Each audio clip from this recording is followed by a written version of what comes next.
Hi guys, we are live. It is the 22nd of April, Coffee and Questions. And we've already got people in the chat window. You guys are awesome. Hey Debbie, hi Rianne, hi Annie, Zoya, Stefan, Bandit.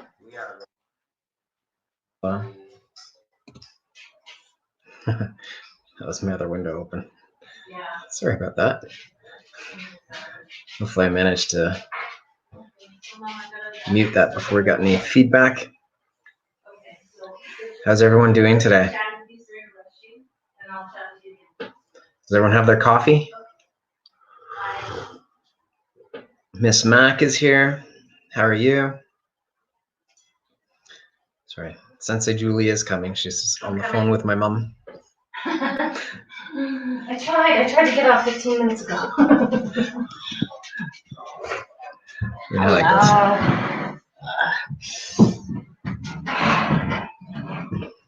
Hello. There she is. I cannot see. I don't have my glasses on. Hi, Miss Bauer. Busy chat room today. Who's on? They were on before us this time. Oh, wow. Hello, Rianne. Hello, Annie. Hi, Zoya. Stefan. Bandit. Hello, Ms. Mac. Miss Bauer. Woohoo! You guys are fast. Mm-hmm. Yeah. So just getting started, obviously, with the normal schedule update and stuff. Again, we're slowly getting people trickling in, asking about memberships and trying to find out how to get into online classes. So I'm assuming that people are seeing these daily videos and trying to figure out what's going on. So just to recap real quick, for all of our active members, you should have received a coupon code for our shop on the website that's listed, where is it? Right there, amamilton.com. If you go to the shop and purchase the train online live classes, it'll give you opportunity to put in the coupon code that you received via email, so that you can get that for free for 3 months. You can cancel it at any time. And if you didn't receive the coupon code, again, please email me at milton@amadojo.com, milton@amadojo.com. You know what, I'll put that up on the screen real quick, just in case you guys couldn't hear me. You never know, right? So it's this email address right here. That is the email that goes to our help desk system. Okay, don't call the dojo. Don't email any other email addresses. Email this one. Okay, if it's in the help desk system, we will get to it because it creates a ticket for it, and then it stays there until it gets dealt with. We're not really at the dojo, so we don't have access to the phones on a regular basis to check messages. So please do email us. Alternatively, if you don't want to use email, you can go to the website and click on the contact us page and fill out the form there. That also goes directly into the help desk. As far as what's going on the schedule today, we have, today is Wednesday. Mm-hmm. We have a 3 to 6 year old beginner class, so white to orange advanced belts. That's being taped live at 6 p.m. with Sensei Julie. Yay. All right. And there might be a new instructor coming up down the pipe, I hear. Yes. So excited for that. Miss Power has volunteered. Apparently she has a laptop that can handle the webinar software, hopefully. And obviously we can do Zoom on her phone. So we are going to do a sort of a test class, and we're going to figure out when in the week fits her schedule, and then which age group that will be. It is going to be this class today. Yeah. but So you gotta just test it. yeah. So today is not going to be the day. No. Because I have to train her on how to actually get access to all that, and make sure that she can get it up and running. So we're going to do a test one sometime this week or this weekend. So we'll keep you posted. Power, if you're watching, I'm going to be getting a hold of you. Okay, so we'll have to figure out a time that you're available to do some training for it, and then we'll schedule you in for probably a couple of classes, and I think when I was speaking with her, I said one, so that might be okay. Well, we'll try discuss. one first. We'll discuss. We'll try one first, and then hopefully we can add another one. And if there's anybody else that seems techie out there, yeah, that has a laptop and a phone and a webcam, preferably a laptop with either a webcam built in plus an additional one. That's how I do it. But your laptop has to be relatively new. Like mine's a year and a half, 2 years old, and it works fine. So the webinar software has to be run on a Chrome browser on a PC or Mac, but it has to be a Chrome browser. I think it'll work with Firefox, but I've never tried it. And then you also need to be able to run the Zoom software at the same time. I just find if you do Zoom on an iPad, it might be better. On a phone, the pictures are so small of the kids, it's hard to see them. But we'll try it out and see how well it goes.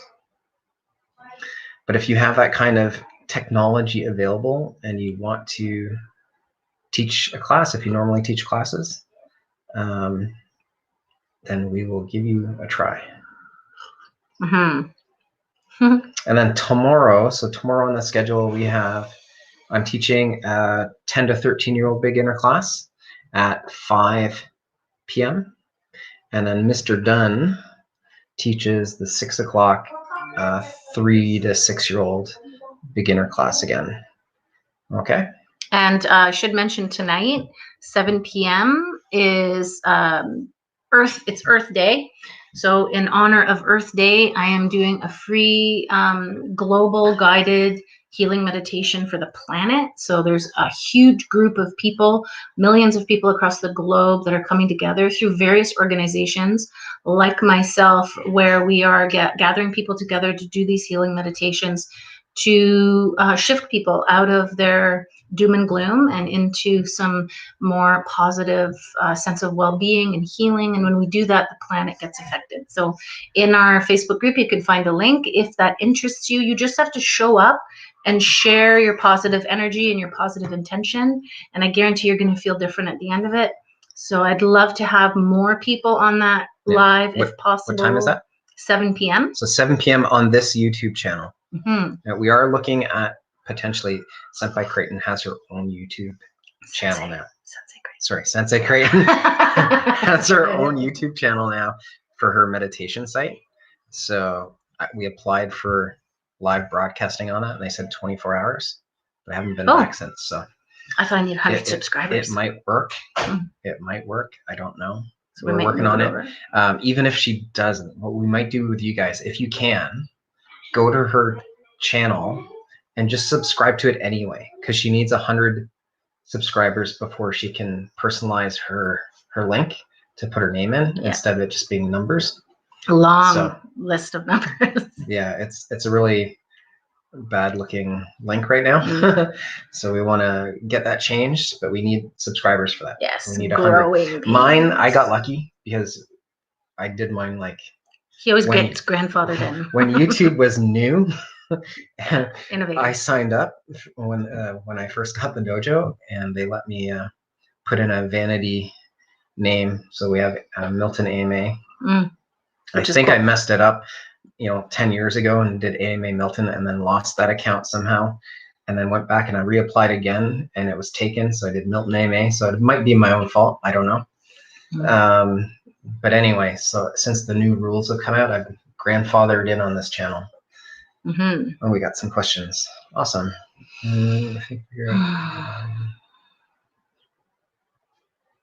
Yeah, I know. you've been having some difficulty getting onto the Zoom,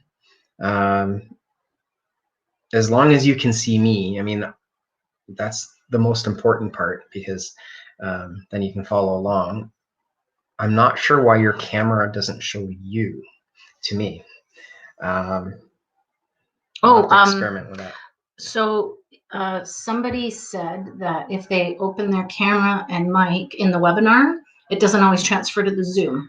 Yeah. So if you're not following the webinar and you're either shutting it down, then you're likely able to get those two links in the Zoom. Yeah. So yeah, if you're trying to connect to the Zoom, so once you've opened up the Zoom window, like you've clicked the link to open Zoom, you need to shut down the webinar, because if your camera is already being used or your mic is already being used by the webinar, you can't use the same camera and the same mic in two different applications at the same time.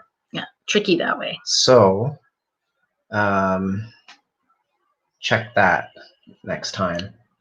Okay, that would be my next best guess. So we'll try. The other thing you can do is just even on your own, you don't have to wait for Zoom. If you have the Zoom app on your computer, it's just open and create and just make a meeting for yourself, and it will ask you to connect your camera and mic, and you just want to say yes to both just to see if it works. There won't be anyone else on your meeting unless you invite someone, but that's okay. At least you'll get to test the camera and see if it can see you. So she's saying it's asking for a phone number and password for Zoom.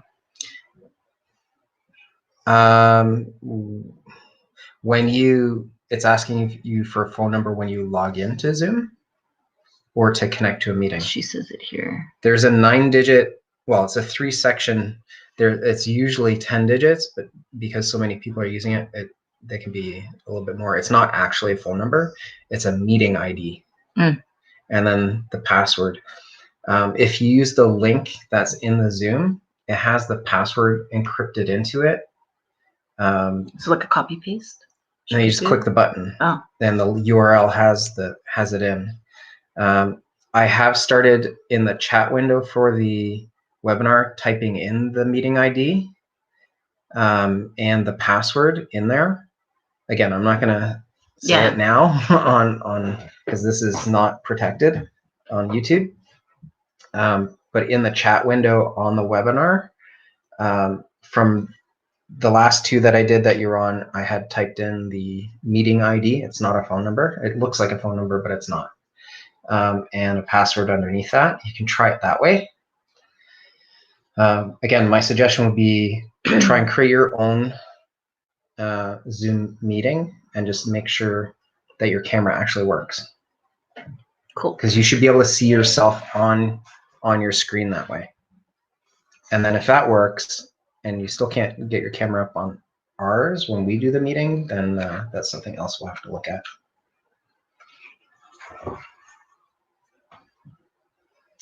So for the audio, if it's asking, if it's giving you a phone number, you're not doing it right. You need to connect via audio via PC or computer or internet or whatever it says, not telephone. It'll prompt you. Yeah, you shouldn't be calling in to Zoom with a phone. It should be using either the app on your phone, which goes through the internet. That's what it says. It says connect to audio via internet. Yeah, connect to audio via internet. That's what it says. You have to click on that to be able to hear us and to be able to talk to us. And then my only other guess is that if at some point it asked you if you it needed access to your camera and you said no at some point in the past, it's remembering that. So you might need to go in your settings to give it access to your camera. She doesn't understand why the Zoom coffee works, but not the live classes. I suspect it has to do with the webinar aspect. She's probably... Yeah, so if you can see us and we can see you during the Zoom coffee meetings, then my guess is your webinar, when the webinar web page is open, it has access, you've said yes, to giving it access to your camera. So now they're competing against each other. So in which case, once you have your Zoom ID and password, or you clicked on that link, you would need to close your browser window so that it lets go of the camera, so that Zoom can use it. Because that's shutting off the webinar portion. Yeah. So hopefully that makes sense. Keep trying. We'll figure it out. And moving on. Do we have anything more we need to share? No, you're going to do your book. Okay. Got a book today. Here's a book. I don't know if it's going to be backwards. It probably is. Can you guys see? Living the Marshall Way. Yes. I will put a link in, actually. Okay. Do that on the side. Yes. I don't know if this book is still available. Hopefully. So lots of, it's a manual for the way a modern warrior should think. So I have some mixed feelings about whether or not martial artists in general. If you wish to identify with being a modern day warrior, that's awesome. I used to really identify with that, and everything was a battle and a fight, and I could get through it and I could persevere, and my mind was unshakable. This serves during times of battle and war, and I think sometimes it can be exhausting and detrimental if we are constantly in that state, but it's whatever speaks to you and where you are at in your life. This particular book speaks about that. So I feel I have aspects of the modern warrior when I need to draw upon that doctrine or that archetype or that personality type, but I also have times where I'm going to yield as well, rather than, you know, when we look at our blocks and we're meeting an attack. We talked about this in the Black Belt class last night. When we're meeting an attack with a Jodanuki and we're moving in to meet that attack, that's the warrior mindset, right? We're meeting it and we're delivering the maximum amount of power. There are times when we're doing our Mawashiki block or Kakiki block, the sweeping blocks, where we need to yield to the force that's coming and allow it to move through and by us. And I think that in some aspects of our lives, it is wise to pick one or the other, and where is it most applicable. For me, during the COVID, now being in quarantine, I'm choosing to yield to what's going on in our society, still being mindful of protection and being safe, but I'm not battling it. I'm not looking at the virus as an attacker in the way that it's an aggressive attacker coming at me. I'm looking at it as though I'm yielding and being able to adapt and move with the changes that are going on while keeping myself safe. So, points to remember in your martial destiny. There are 5, 6, 7 points to remember that I think are applicable to life. So yourself as a martial artist, I want you guys to think, what do you identify with? Are you a warrior? Is that where you're at right now? And it's totally okay if you are, right? You don't have to do or approach life the way I do. It's just a perspective. So one is important for martial artists to remember that there are no superior or inferior martial arts. There are only warriors and non-warriors. So make sure that we stay humble in our art and we appreciate the value of our Kozen Bujutsu and Goju-Ryu lineage and Okinawan roots and Japanese background in our style, but also appreciate the other styles, and really not one is better than the other. The second point is martial artists don't quibble over which systems of fighting is the best. They know no one system fits everyone's needs in all situations. And that's why we have Kabuto as well as aspects of jiu-jitsu in our curriculum, right? They're coming from different martial arts styles for depending on the application of how we're bringing them into life. The third one is each martial art is based on doctrine, a set of broad and general beliefs. People who study a single doctrine tend to shut out ideas from other sources and convince themselves that theirs is the one true way.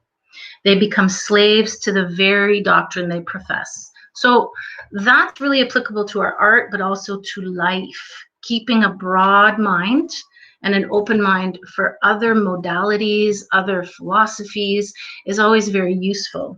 But usually you don't have that capability until closer to your 40s.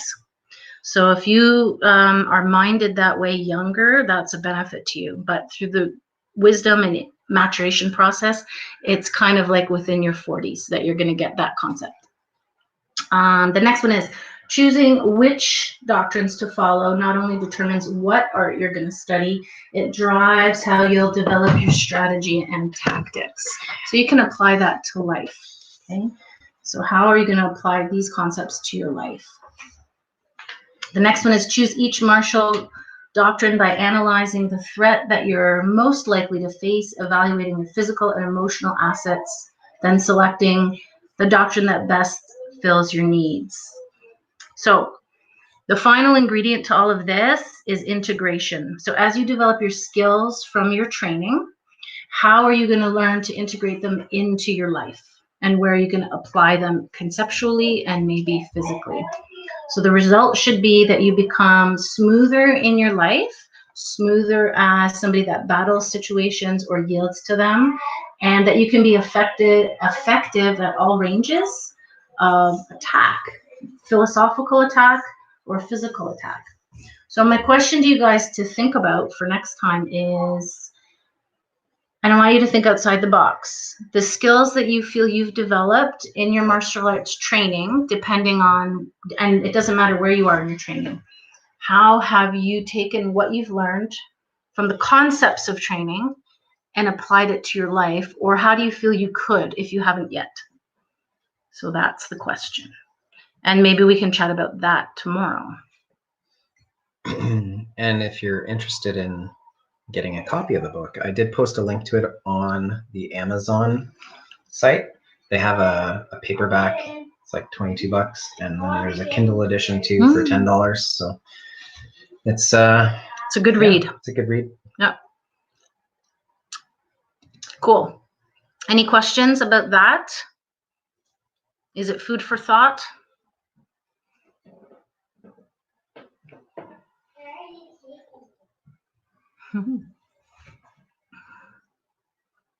This is how all conversation should go. We speak and then we wait for a reply. Yeah, rather than just continuing to talk. Mm-hmm. Although it makes for bad television. Repeat the question. Completely impossible. You're going to have to listen to the replay. Yeah, you can go back and I'll try and repeat the question. How are you going to apply what you've learned in your martial arts training? And I'm talking about the concepts of what you've learned. So concepts like yielding, concepts like advancing in, expansion, contraction. These are the concepts that support your techniques physically when you're doing your martial arts training. How can you use those concepts in your life?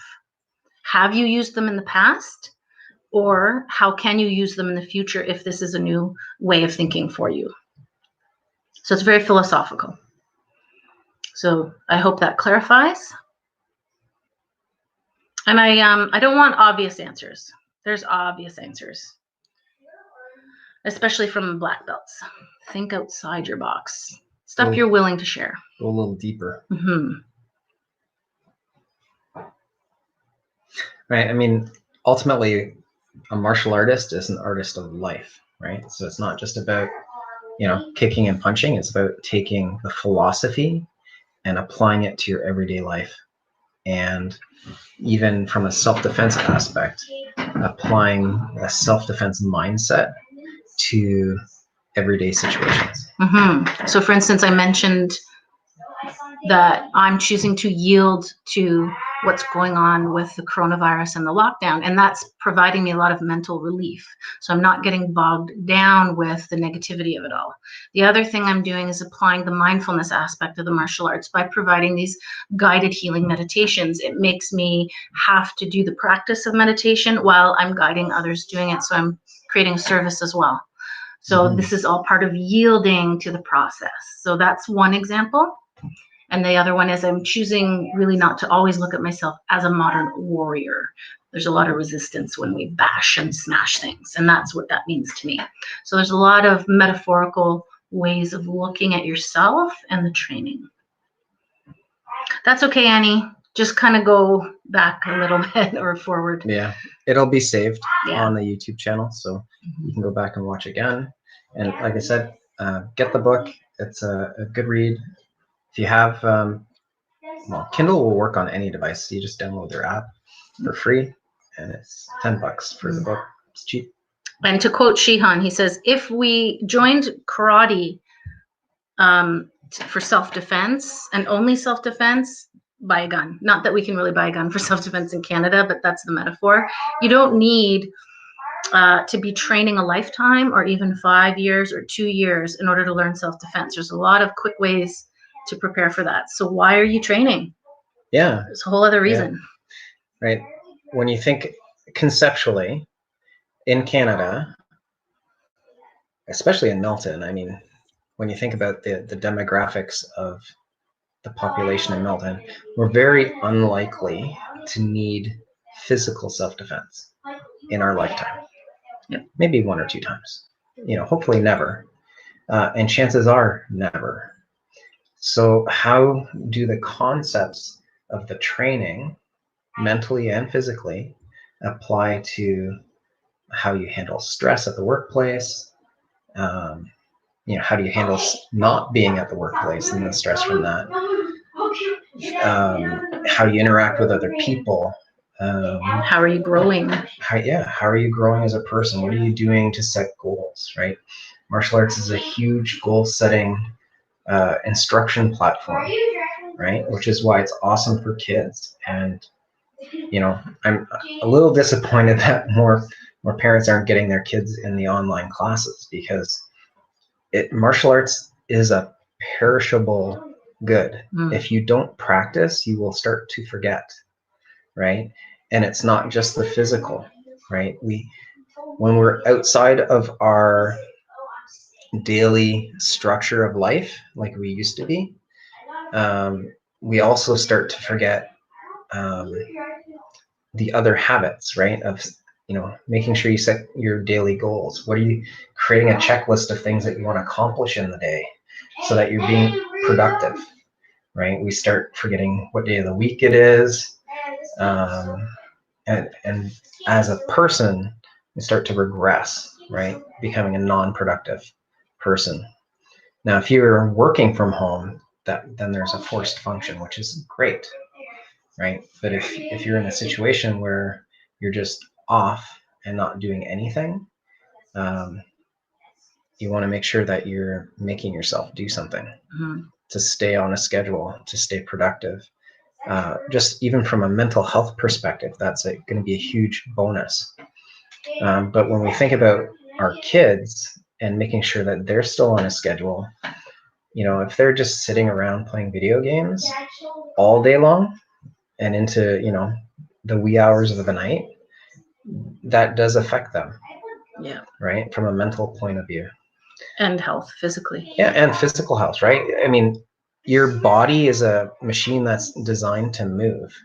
So from your digestion system, it needs motion of the body to work effectively. And then the chemicals that are created in your gut that affect your mood, right? Those decrease. So it's serotonin and what's the other one? Melatonin. Melatonin is the one that wakes you up. No, it's the other way around. Other way. Serotonin. Apparently 90% of your serotonin is created by the bacteria in your gut. So keeping up a healthy diet, right? Not saying you can't have treats and stuff, but make sure you get the quantity of healthy food that your body needs, because that's what the healthy bacteria in your gut survives on. And then those bacteria produce the serotonin, most of it, that your brain needs to stay happy, right? So if you're not getting that, you end up getting depressed. And to add to that, it's wise to not skip meals in order to have the treats. A lot of people use that to cut calories or to match and meet calorie needs. But what you're fueling yourself with is there's no nutrients. So eat your meals and fit in the treats. Have your meals. Eat healthy, balanced vegetables, fruits, proteins, carbohydrates that are all healthy. Take your vitamins and all that, and then have in moderation the things that you enjoy but aren't necessarily healthy for you. Yeah. Bandy, you're perfectly correct, right? It keeps your routine, it keeps you moving, it keeps you active, right? And being active physically, just even from an adrenaline point of view and all that stuff, it affects your brain chemistry, right? Exercise is one of the main ways, not ways. Main ways. Stay away from the Nintendo Wii. The main ways of feeling more awake and energetic, right? Maybe not right at the moment you're exercising because you're physically tired, but the way your body produces the chemicals it needs, right? It's like when you think about the runner's high, like why long distance runners, marathoners keep doing it. It's they get this euphoria feeling. I mean, that's going to the extreme, but just regular daily exercise does have an effect on you mentally. Yeah. And then Debbie saying she ordered the book. Yay. Awesome. Good for you. All right, guys. It is 4 o'clock, and we do have to say goodbye for today because we have to get ready, pack up the computer, and go teach, and then do the meditation. Yeah. So we will see you in about an hour. And again, for all the parents that are watching, sign into the webinar at least 10 minutes early. Yes. You won't see any video because we don't start the actual webinar broadcast until like maybe a couple minutes, but you will still have access to the Zoom link and the button so that you can get into the Zoom class. Once the class starts, we can't admit more people into the Zoom from the waiting room because we're busy teaching. I mean, sometimes I'll be like on the back end, I can sort of see. And I did have one person yesterday that they signed into Zoom, but they didn't change their name. So this person named iPhone kept trying to join our class. If that was you, you didn't get let in because you didn't put in your real name. If I don't know who you are, you're not getting into the class. Right? For security reasons and safety of our kids, we don't let people in we don't know. Thank you, moderators. Thank you for all your help. Yeah. And Mr. Dennis just reminding everybody to bring a chair so that you can rest a leg on it and step on or jump if needed. So make sure that if you're attending Friday's class, that you have a little chair beside you or something of the equivalent that would work. Good. All right, guys.